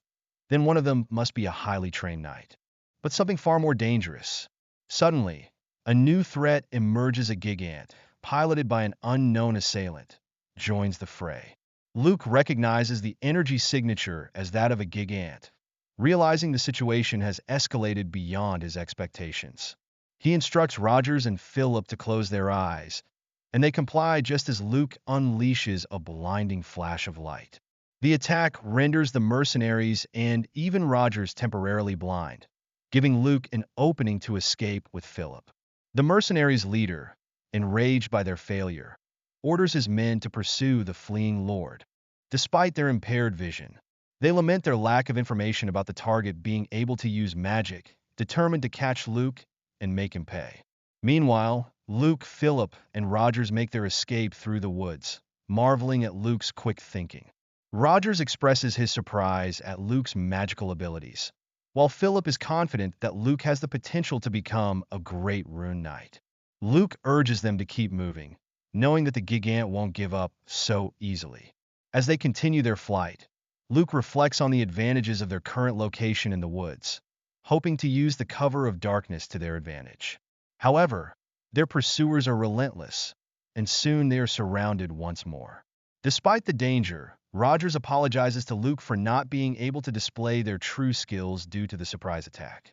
They ask Luke to step back so they can fight at their best, and Luke agrees. With renewed determination, Rogers and Philip prepare to face their enemies. Philip unleashes his true power, revealing a hidden technique, the Phantom Sword. He confidently declares that he will demonstrate his true abilities. Rogers, too, shows his prowess, vowing to make the self-proclaimed merchants pay for their attack on the Locken family. Meanwhile, in the besieged town of Lamer, a fire rages, spreading rapidly and engulfing the buildings in flames. Princess Reina, along with Victor and the townspeople, struggles to contain the blaze.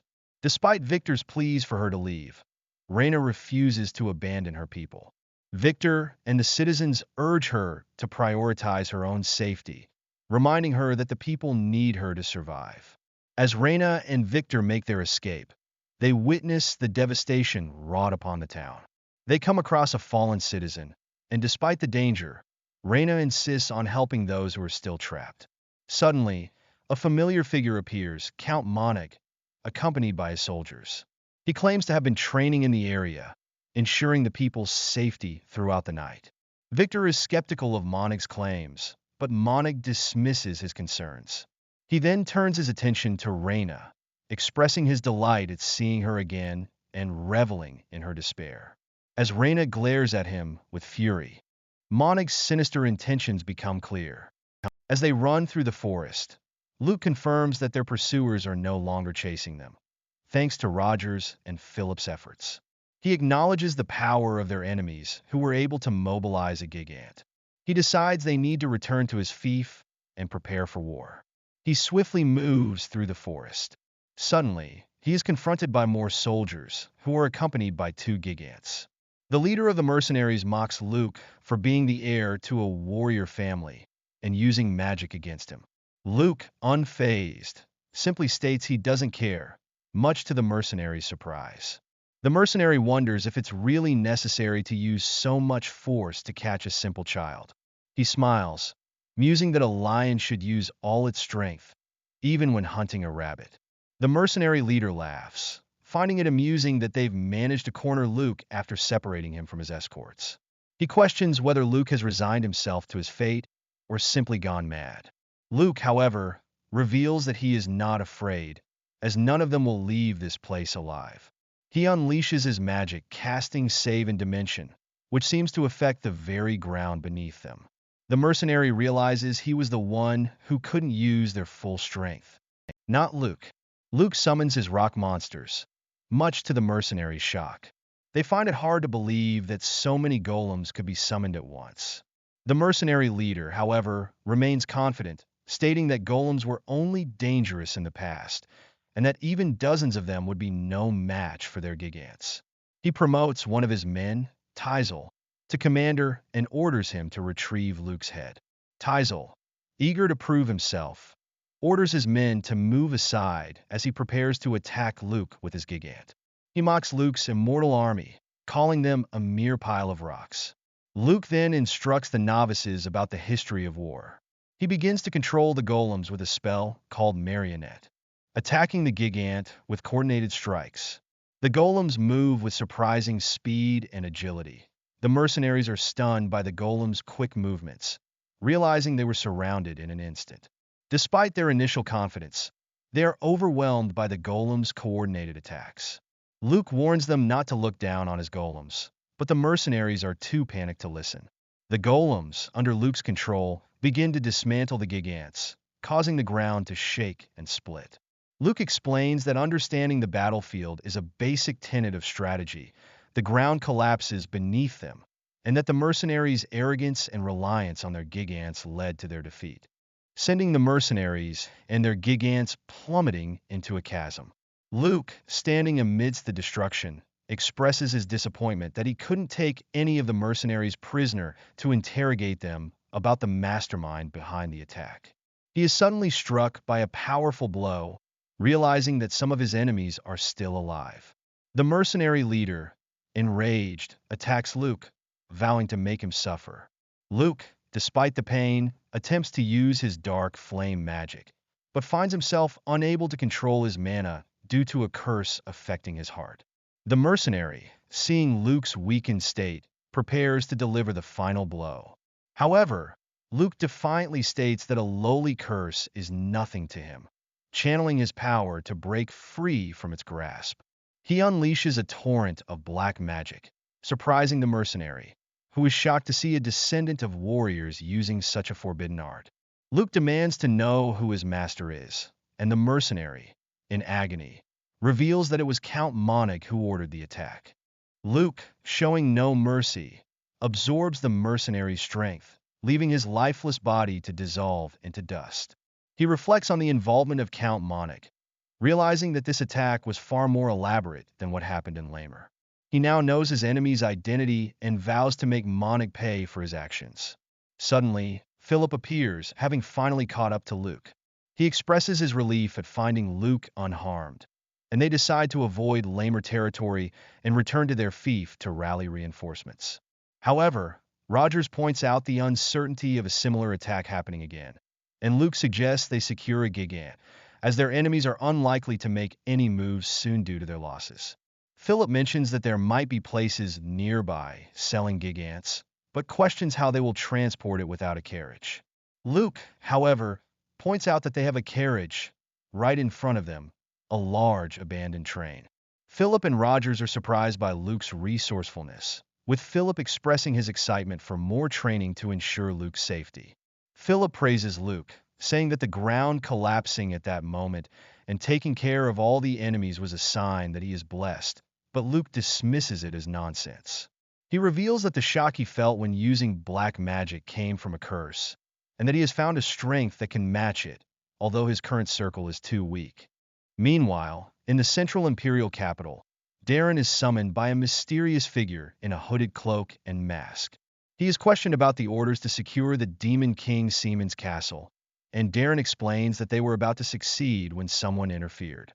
Expresses his curiosity about the identity of this interferer.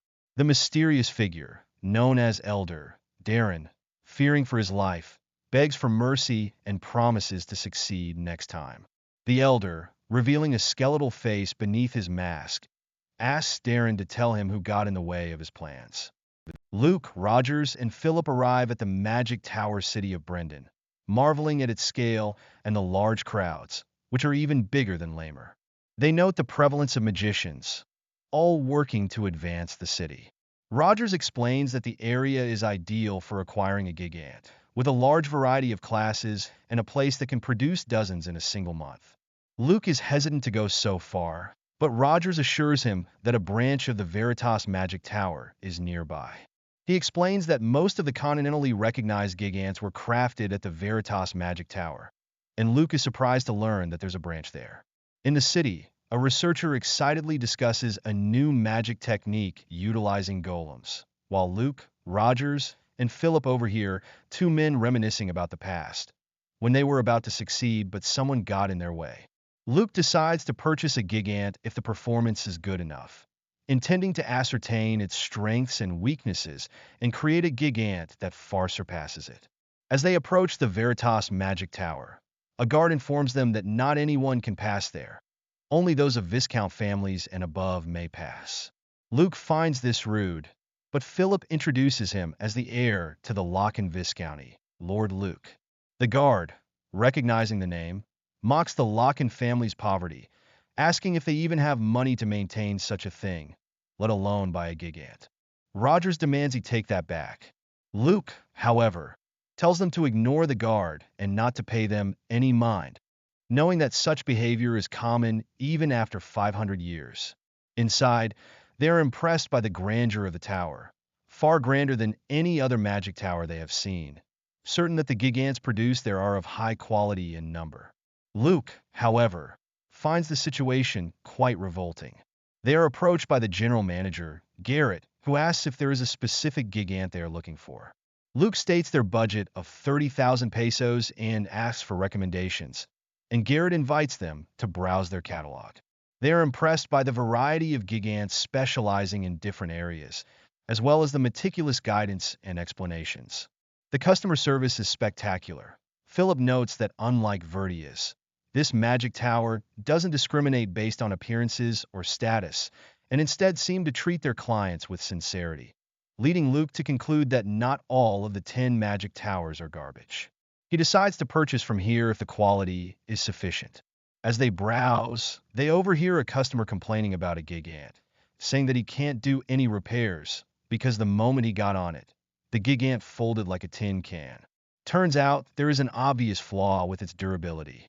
Luke decides that looking around here any longer is a waste of time and begins to mark off potential purchases on a list. He comes across a gigant and continues to cross off options on his list. They encounter a drunken customer, and Luke continues his meticulous selection process, crossing off another option in his list. They walk through the city, discussing the decline in the quality of gigants produced. Rogers laments that when the Empire still had strict restrictions, they only produced top-tier gigants, but nowadays you can buy anything as long as you have the money, so it seems the quality diminished significantly. Philip notices that Luke seems deep in thought, and they witness a man being harassed for his blueprints, calling him a beggar. The man is chased away, and Philip explains that it's a common sight, guessing there is a reason why the quality of gigants is so poor, seeing as how he is going around begging with his blueprints in hand. Luke picks up the discarded blueprints, much to Philip's chagrin, and finds them to be quite interesting, based on an antiquated but sound golem theory. Luke realizes that the designs are based on Mute's teachings, and asks Philip how much he needs for investments. Philip estimates around 10,000 pesos to manufacture the rest, and excitedly anticipates the results.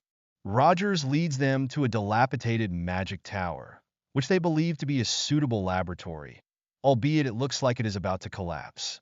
The designer explains that he has been holding on to the last gigant model that sold pretty well, but the new model takes too much time and money. Philip suspects he might be a con artist, seeing as how there is only a few people there, and everyone else left. The designer thanks them for coming all this way, and they enter the workshop. Luke is immediately drawn to a gigant, recognizing it as Sting, a model he has seen once before.